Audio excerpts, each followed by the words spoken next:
remercie d'avoir voulu vous présenter à notre invitation.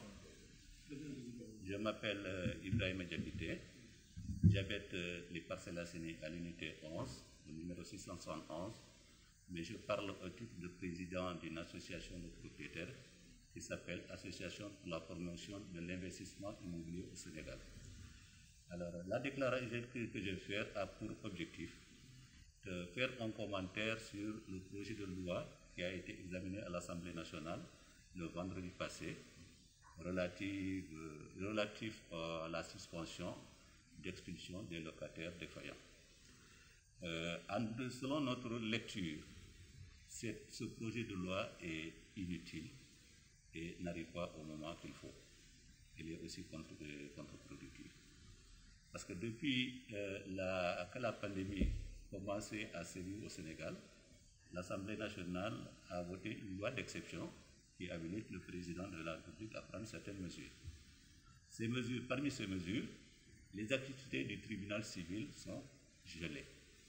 Aucun procès civil ne peut plus se tenir tant que la pandémie sévit. Deuxièmement, le président de la République lui-même a suspendu l'exécution de toute décision de justice. Et en troisième lieu, les huissiers, par l'intermédiaire de l'Ordre national des huissiers, a suspendu toutes les activités des huissiers en dehors des constats. Donc il me semble que c'est suffisant pour suspendre toute l'expulsion. Les ordonnances d'expulsion sont des décisions de justice, donc il y a des mesures déjà qui existent. En prenant cette loi particulière concernant les locataires, c'est un mauvais signal qui est envoyé aux locataires, qui consiste à faire croire à ceux qui sont solvables qu'ils peuvent impunément refuser de payer le loyer. Or, malgré la crise, certaines catégories de personnes ne sont pas touchées du point de vue de leurs revenus. Les fonctionnaires continuent à toucher leur salaire intégralement, les employés de banque continuent à percevoir leur salaire, certaines officines comme les pharmacies, comme les cabinets de médecins, comme les cabinets d'avocats continuent à fonctionner normalement, donc ils continuent à payer normalement les salaires de leurs agents. Ceux-là, il n'y a aucune nécessité à les inciter à ne pas payer. En ce qui concerne maintenant la suspension de l'exécution, pour nous, c'est incongru parce qu'actuellement, l'objectif de tous les Sénégalais, c'est de combattre la pandémie. En donnant ce signal aux locataires, c'est comme si les propriétaires sont des ennemis des locataires. Or, il n'en est rien, ce sont nos partenaires. Nous avons un service locatif à vendre, eux, ils l'achètent contre rémunération. Donc, ce sont nos partenaires. Nous souhaitons qu'ils soient en bonne santé. D'ailleurs, nous n'avons pas attendu cette loi pour nous entendre avec le locataire. Ceux qui sont en difficulté, nous les connaissons. Les pêcheurs ne vont plus en mer. Les forêts ne vont plus dans les marchés hebdomadaires.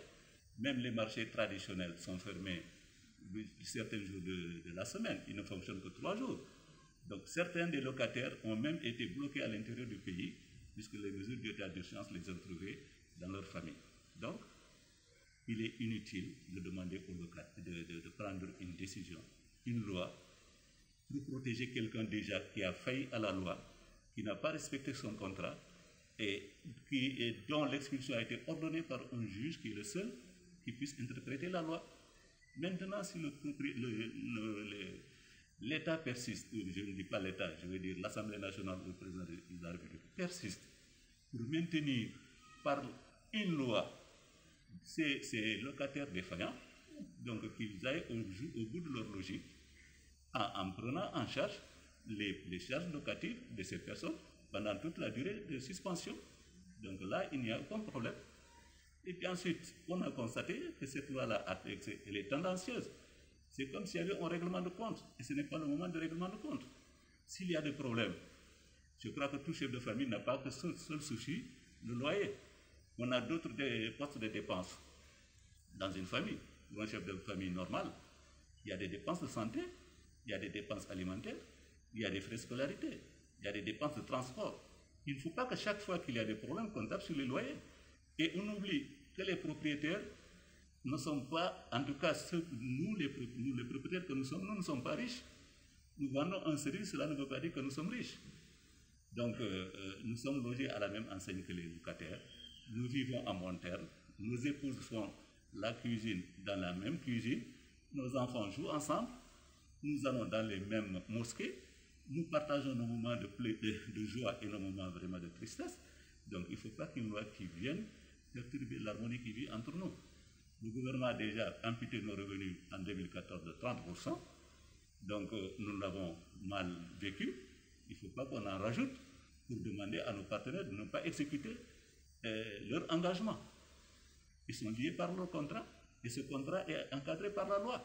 S'il y a défaillance, nous ne pouvons pas, nous, de notre propre initiative, y mettre fin. Nous demandons l'arbitrage des tribunaux.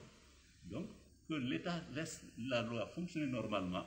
La situation d'exception que nous vivons actuellement doit nous conduire à un seul objectif: combattre la pandémie jusqu'à ce qu'elle soit terminée. Quand la situation deviendra normale, nous continuerons à discuter avec nos locataires et nous nous entendrons. Ce sont des partenaires, c'est comme les clients d'une entreprise. Vous n'allez pas pousser vos clients à la ruine. Vous voulez une bonne santé de vos clients pour pouvoir vraiment continuer à prospérer. Donc c'est la même chose, nous souhaitons que de bonnes choses pour les locataires.